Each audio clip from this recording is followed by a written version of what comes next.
Myanmar সেনার mortar শেলের আঘাতে মৃত্যু হয়েছে এক রোহিঙ্গা শরণার্থীর। মৃত্যু হয়েছে একজন মহিলারও। বাংলাদেশের বুকে মায়ানমার সেনার এই হামলায় আতঙ্ক ছড়িয়েছে। এই ঘটনায় অনেকেই আতঙ্কিত হয়ে বাংলাদেশ ছাড়ার সিদ্ধান্ত নিয়েছে। প্রসঙ্গত বলি, মায়ানমারের রাখাইন প্রদেশে সংঘর্ষে লিপ্ত হয়েছে বার্মিজ সেনা তথা টাটমাদাউ ও বিদ্রোহী আরাকান আর্মি। এর সংঘর্ষের জেরে গত কয়েক সপ্তাহ ধরে বাংলাদেশ এবং মায়ানমার সীমান্তে উত্তেজনা চলছে। এই প্রথম নয়, মায়ানমারের সংঘর্ষের জেরে সে দেশ থেকে বাংলাদেশ সীমান্তে এর আগেও গোলাগুলি আছড়ে পড়েছে, যার জেরে অনেকেই বাংলাদেশ সীমান্তে বসবাসকারী। আতঙ্কে অনেকেই তারা বাংলাদেশ থেকে পাততাড়ি গুটিয়েছেন। সোমবার 5ই ফেব্রুয়ারি বেলা 2:45 নাগাদ ঘুমধুম ইউনিয়নের জলপাইতলি গ্রামের একটি রান্নাঘরের ওপর মর্টার শেলটা এসে পড়ে। এতেই নিহত হয়েছেন দুজন। মৃতদের মধ্যে একজন বাংলাদেশি নারী এবং অন্যজন রোহিঙ্গা পুরুষ। বাংলাদেশের বিদেশমন্ত্রী ডক্টর হাসান মাহমুদ বলেছেন, মায়ানমার থেকে পালিয়ে আসা সীমান্তরক্ষী বাহিনীর সদস্যদের ফিরিয়ে নেবে দেশটির সরকার। ইতিমধ্যে এই নিয়ে আলোচনা শুরু হয়েছে। মায়ানমারের অভ্যন্তরে চলমান সংঘাতের জেরে এই পর্যন্ত দেশটির সীমান্তরক্ষী বাহিনীর বর্ডার গার্ড পুলিশের অর্থাৎ বিজেপির 95 জন সদস্য অস্ত্রসহ বাংলাদেশে প্রবেশ করেছেন। তাদের নিরস্ত্রীকরণ করে নিরাপদ আশ্রয় দিয়েছে বর্ডার গার্ড বাংলাদেশ।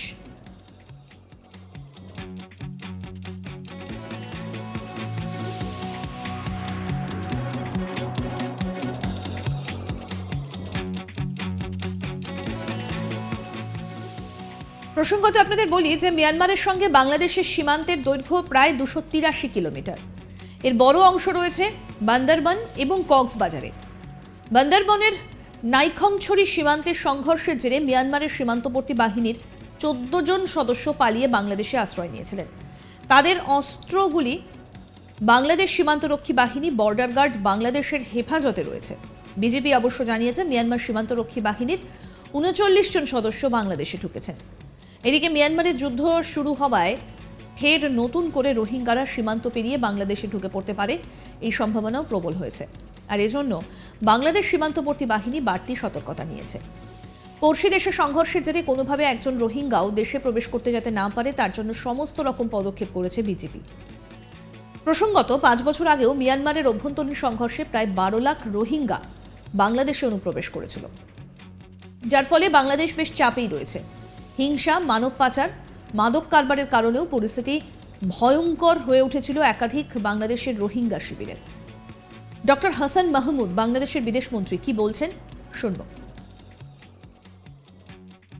মায়ানমার সীমান্ত অতিক্রম করে মায়ানমারের বর্ডার গার্ডের সদস্য সকাল পর্যন্ত 229 জন তারা আমাদের দেশে আশ্রয় নিয়েছে এবং কয়েকজন আহত।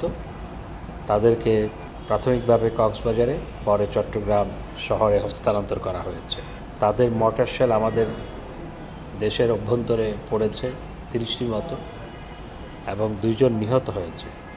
আজকে মায়ানমারের রাষ্ট্রদূতকে ডাকা হয়েছিল, ডেকে কড়া প্রতিবাদ জানানো হয়েছে এবং এই ধরনের তাদের আভ্যন্তরীণ যে কনফ্লিক্ট সেটির কারণে আমাদের দেশের অভ্যন্তরে তাদের মানুষের প্রবেশ, একই সাথে সেখান থেকে গোলাবারুদ এসে আমাদের এখানে পড়া এবং আমাদের মানুষ আহত নিহত হওয়া, এই পুরো জিনিসটা তাদেরকে প্রতিবাদ জানানো হয়েছে। এবং রোহিঙ্গা ফোর্সিবলি ডিসপ্লেস পিপলকে যেখানে ফিরিয়ে নিয়ে যাওয়ার জন্য আমরা কাজ করছি, সেই প্রেক্ষাপটে এই ধরনের ঘটনা অনভিপ্রেত, অনাকাঙ্ক্ষিত, আনএক্সেপ্টেবল, এটা আমরা জানি।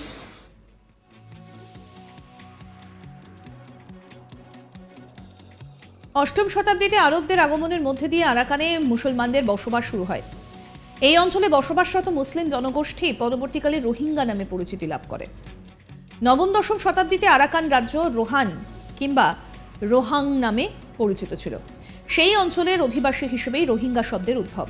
ঠিক কবে থেকে এই শব্দ ব্যবহৃত হয়ে আসছে তার সঠিক কোনো সময় জানা যায়নি। রোহিঙ্গারা পূর্বতন বার্মা, অধুনা মিয়ানমারের পশ্চিম অঞ্চলের মুসলমান সংখ্যালঘু সম্প্রদায়। সংখ্যায় প্রায় 20 লাখ রোহিঙ্গা, অধিকাংশই বাংলাদেশ মিয়ানমার সীমান্তের পাশে উত্তর রাখাইন রাজ্য নামে নামকরণ করা পূর্ববর্তী আরাকান রাজ্যের 3টে টাউনশিপে বাস করে। তবে ভারত সরকারও রোহিঙ্গাদের প্রসঙ্গে প্রথম থেকেই কঠোর অবস্থান নিয়েছে। রোহিঙ্গা ইস্যুতে প্রথম থেকেই মিয়ানমার সরকারের পাশে দাঁড়িয়েছিল ভারত।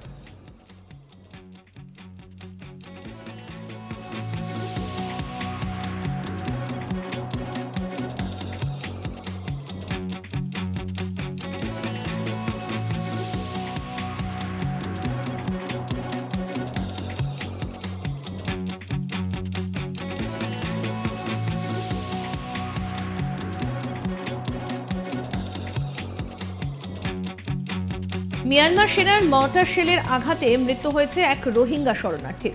মৃত্যু হয়েছে একজন মহিলারও। বাংলাদেশের বুকে মিয়ানমার সেনার এই হামলায় আতঙ্ক ছড়িয়েছে।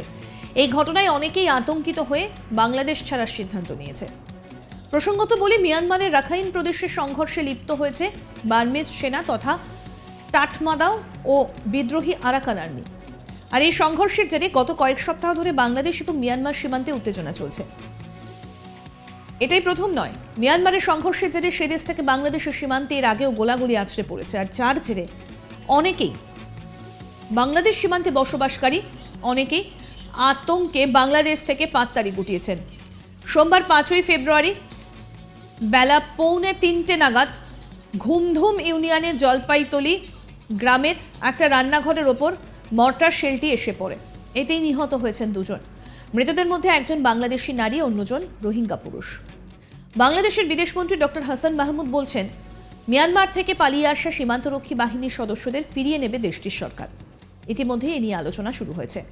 মিয়ানমারের অভ্যন্তরে চলমান সংঘাতের জেরে এ পর্যন্ত দেশটির সীমান্তরক্ষী বাহিনী, বর্ডার গার্ড পুলিশের 95 জন সদস্য অস্ত্রসহ বাংলাদেশে প্রবেশ করেছেন। তাদের নিরস্ত্রীকরণ নিয়ে নিরাপদ আশ্রয় দিয়েছে বর্ডার গার্ড বাংলাদেশ। এই প্রসঙ্গে বাংলাদেশের বিদেশমন্ত্রী কি বলছেন, আসুন আরেকবার শোনাই। মায়ানমার সীমান্ত অতিক্রম করে মায়ানমারের বর্ডার গার্ডের সদস্য সকাল পর্যন্ত 229 জন তারা আমাদের দেশে আশ্রয় নিয়েছে এবং কয়েকজন আহত। তাদেরকে প্রাথমিকভাবে কক্সবাজারে, পরে চট্টগ্রাম শহরে হস্তান্তর করা হয়েছে। তাদের মর্টার শেল আমাদের দেশের অভ্যন্তরে পড়েছে 30টির মতো এবং 2 জন নিহত হয়েছে। আজকে মায়ানমারের রাষ্ট্রদূতকে ডাকা হয়েছিল, ডেকে কড়া প্রতিবাদ জানানো হয়েছে এবং এই ধরনের তাদের আভ্যন্তরীণ যে কনফ্লিক্ট, সেটির কারণে আমাদের দেশের অভ্যন্তরে তাদের মানুষের প্রবেশ, একই সাথে সেখান থেকে গোলাবারুদ এসে আমাদের এখানে পড়া এবং আমাদের মানুষ আহত নিহত হওয়া, এই পুরো জিনিসটা তাদেরকে প্রতিবাদ জানানো হয়েছে। এবং রোহিঙ্গা ফোর্সিবলি ডিসপ্লেস পিপলকে যেখানে ফিরিয়ে নিয়ে যাওয়ার জন্য আমরা কাজ করছি, সেই প্রেক্ষাপটে এই ধরনের ঘটনা অনভিপ্রেত, অনাকাঙ্ক্ষিত, আনএক্সেপ্টেবল, এটা আমরা জানিয়েছি। আরও আপডেট পেতে আজ তাক বাংলার ইউটিউব চ্যানেল সাবস্ক্রাইব করুন, নোটিফিকেশন পেতে বেল বাটন অপশন প্রেস করুন। এই ভিডিও সম্পর্কে আপনাদের মতামত জানান, কমেন্ট করুন, শেয়ার করুন, হোয়াটসঅ্যাপে ফলো করুন আজ তাক বাংলা।